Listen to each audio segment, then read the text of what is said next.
Peddapalli electronic and print media మిత్రులందరికీ నా నమస్సుమాంజలి.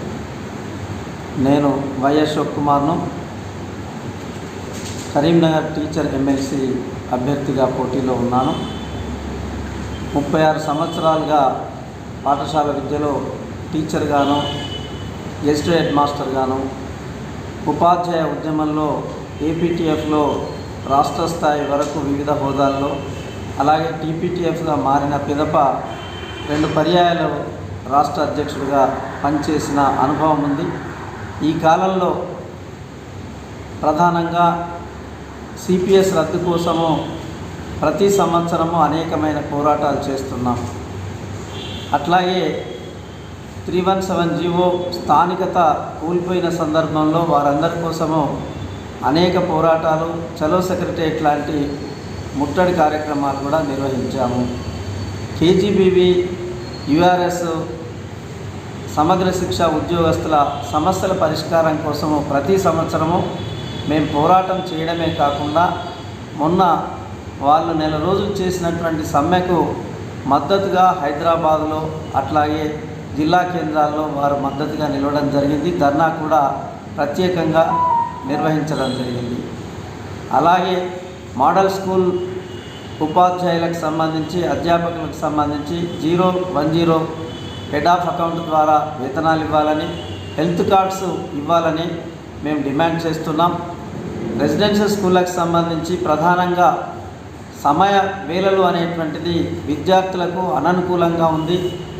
సొంత బిల్డింగులు లేకపోవడం వల్ల సకాలంలో వాళ్ళు రెడీ కావడం లేదు. అదొక అడ్డంకిగా మారుతున్న సందర్భంలో వాటిని మార్చడానికి ప్రాతినిధ్యాలు చేసి ఉన్నాం. అలాగే ప్యారిటీ స్కేల్స్ ఇవ్వడానికి ప్రభుత్వానికి ప్రాతినిధ్యం చేసి ఉన్నాం. అలాగే టెక్నికల్ ఎడ్యుకేషన్ సంబంధించి చూసినప్పుడు మరి కాంట్రాక్టు టీచర్స్ అనేటువంటిది ఉన్నారు. వీళ్ళందరినీ మరి రెగ్యులేట్ చేయాల్సినటువంటి అవసరం కూడా ఉంది. కేజీబీవీలో ప్రధానంగా కాంట్రాక్ట్ సిస్టమ్ కూడా రద్దు చేయడానికి మేము కట్టుబడి ఉన్నాం. హయ్యర్ ఎడ్యుకేషన్లో ప్రైవేటీకరణ అనేటువంటిది ముందుకొస్తున్నటువంటి సందర్భంలో దాన్ని ఆపాలి అని అంటే ఒక కన్సర్న్ ఉన్న వ్యక్తులతో మాత్రమే సాధ్యమవుతుంది. దీనికోసం మేము నిరంతరం పోరాటాలు చేస్తున్నాం.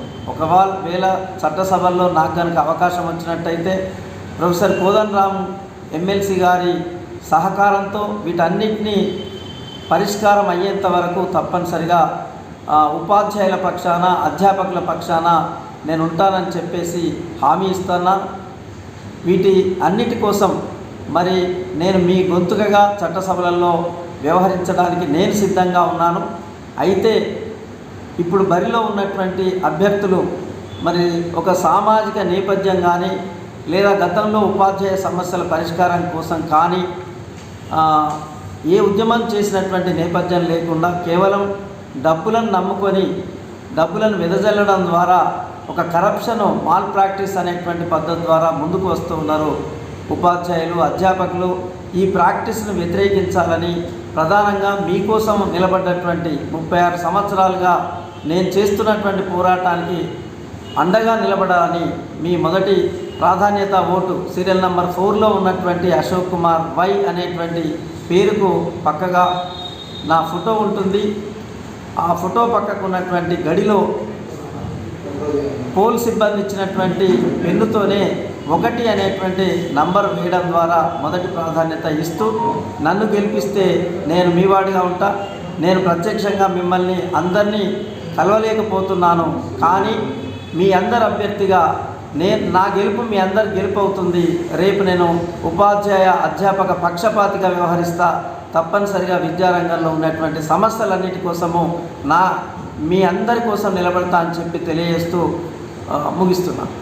ఎలక్ట్రానిక్ మీడియా మిత్రులకు ఉపాధ్యాయ అధ్యాపక ప్రచార కమిటీ పక్షాన నమస్కారాలు తెలియజేస్తూ, నేను Nanneboina Tirupati, Telangana progressive teachers federation రాష్ట్ర ప్రధాన కార్యదర్శిని.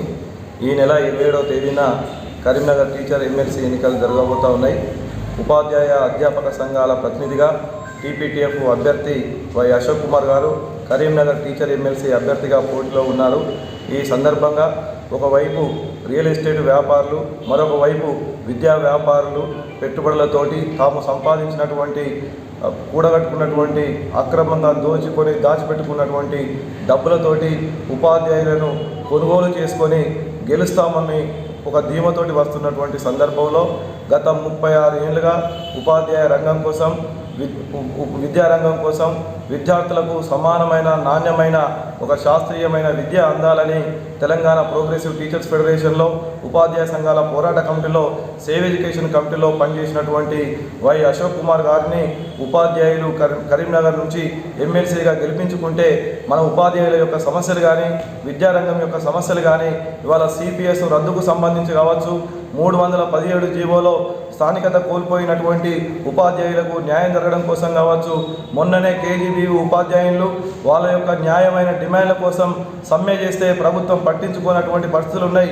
ఆ కేజీబీవీ టీచర్లను రెగ్యులరైజ్ చేసి కేజీబీవీ పాఠశాలలను విద్యాశాఖలో విలీనం చేయడానికి, వాళ్ళ రెసిడెన్షియల్ పాఠశాలల్లో ఉన్నటువంటి ఉపాధ్యాయుల టైం టేబుల్లను మార్చడానికి, వారికి అదేవిధంగా మోడల్ స్కూళ్ళ టీచర్లకు 010 ద్వారా వేతనాలు ఇప్పించాలంటే వాళ్ళ విద్యారంగం మీద అవగాహన ఉండి, ఉపాధ్యాయుల సమస్యల మీద అవగాహన ఉండి గత 30 ఏళ్ళుగా పోరాటం చేసినటువంటి అశోక్ కుమార్ గారిని ఎమ్మెల్సీగా ఉంటే తప్పనిసరిగా ప్రభుత్వం మీద ఒక ప్రశ్నించే గొంతుకగా ఒక ప్రెజర్ బిల్డప్ చేసి సమస్యల పరిష్కారం కావడానికి ఆస్కారం ఉంటుంది.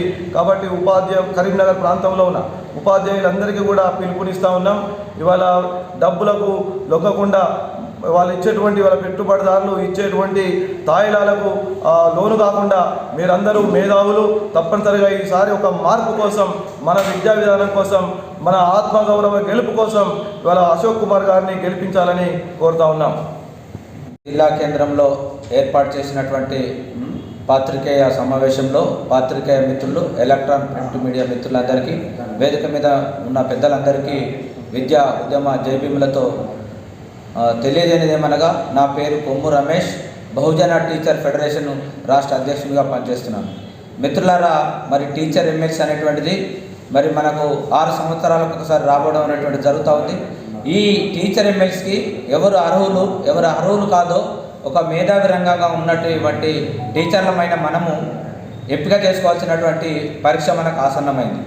మరి మిత్రులారా, 55 సంవత్సరాలు 75 సంవత్సరాలు స్వతంత్ర పోరాటం అని చెప్తున్న మనము మరి ఇప్పటి వరకు ఒక బీసీ ఉద్యమ నాయకుడు మరి ఇలాంటి ఎన్నికలలో గెలిచి సత్తా చూపినటువంటి సందర్భాలు లేవు. మరి మిగతా దానిలో కూడా బీసీలు చేస్తున్నారు కదా సార్ అని మీరు అడగచ్చు. కానీ బీసీలలో అర్హతలు ఎవరికి ఉన్నాయో ఒకసారి పరిశీలిద్దాం. 36 సంవత్సరాలు మండల స్థాయి నుంచి రాష్ట్ర స్థాయి వరకు ఉద్యమ పోరాటం చేసి అనేకమైనటువంటి సందర్భాలలో పోరాటాలలో అరెస్టులై పోలీస్ స్టేషన్లలో తిరిగినటువంటి సందర్భాలు ఏబీసీకి ఉన్నాయి, మరి అశోక్ సార్కు ఉన్నాయా లేవో ఒక్కసారి పరిశీలిద్దాం. అదేవిధంగా విద్య కోసం మరి సమానమైన విద్య అందరికీ అందాలని విద్యా పరిరక్షణ చట్టం పేరుతో మరి గత 30 ఏళ్ల నుంచి ఆ ఉద్యమాలలో కొనసాగుతున్నటువంటి అర్హత అశోక్ కుమార్ సార్కు ఉందా, ఇంకో బీసీకి ఉందా పరిశీలిద్దాం. అదేవిధంగా మరి తెలంగాణ ఏర్పడుతున్నప్పుడు తెలంగాణ జేఏసీలో ఒక జిల్లా పొలిటికల్ జేఏసీ చైర్మన్గా వ్యవహరించి మరి ఉద్యమ పోరాటాలు చేసినటువంటి సత్తా మరి బీసీగా ఉన్నటువంటి అశోక్ కుమార్కు ఉందా, ఇంకో బీసీ నాయకులకు ఉందా మనం ఆలోచించాలి.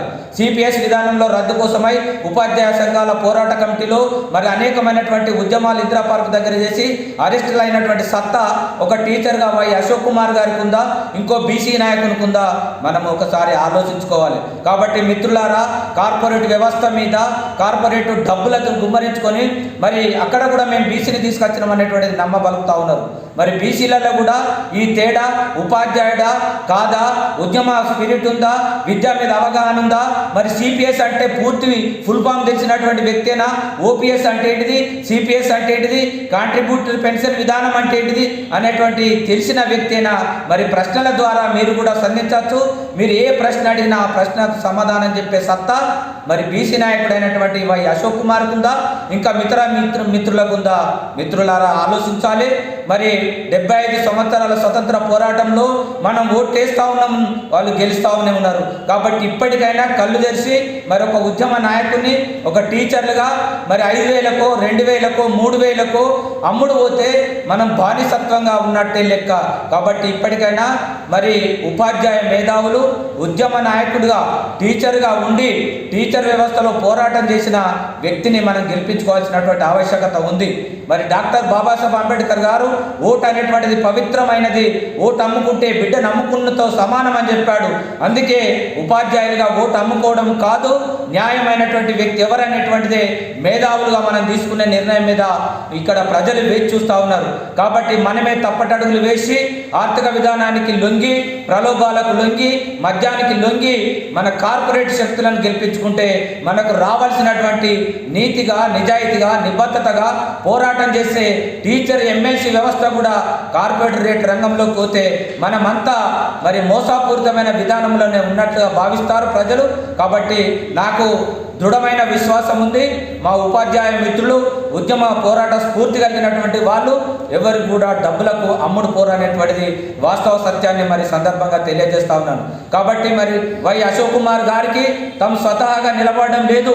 మరి ఇలా ఫెడరేషన్ సంఘాలు అన్ని కలిసి ఉపాధ్యాయ సంఘాల పోరాట కమిటీ ద్వారా 18 సంఘాలు, బీటీఎఫ్, ఎస్సీ/ఎస్టీ/ఎస్సీలలో మరి 4-5 రకాలు, model schools, Kasturba schools, lecturers association, degree college association, pensioners సంఘాలకు సంబంధించినటువంటి ఇతర సంఘాలలో ఉన్నటువంటి బహుజన మిత్రులందరూ కూడా అన్న అశోక్ అన్న గెలుపు తథ్యమని ఈరోజు చెప్తా ఉన్నారు.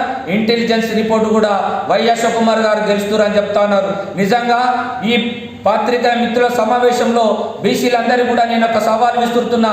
మన దగ్గర దమ్ము, ధైర్యం, చిత్తశుద్ధి మన బహుజన ఉద్యమ నాయకుడైనటువంటి వై అశోక్ అన్న గారికి మొదటి ప్రాధాన్యత ఓటు వేసి గెలిపించుకోకుంటే ఇంకా 20-30 సంవత్సరాలు వెనుకకెళ్ళి మనం బానిసత్వాన్ని అడుగుకున్న వాళ్ళం అవుతాం. కాబట్టి ఇప్పటికైనా పౌరుషంతో మీ యొక్క మొదటి ప్రాధాన్యత ఓటు మరి అశోక్ కుమార్ అన్న గారికి వేసి గెలిపించడానికి కోసం సమయం ఆసన్నమైంది. తప్పకుండా గెలుస్తున్నాం, గెలిచి తీరుతున్నాం.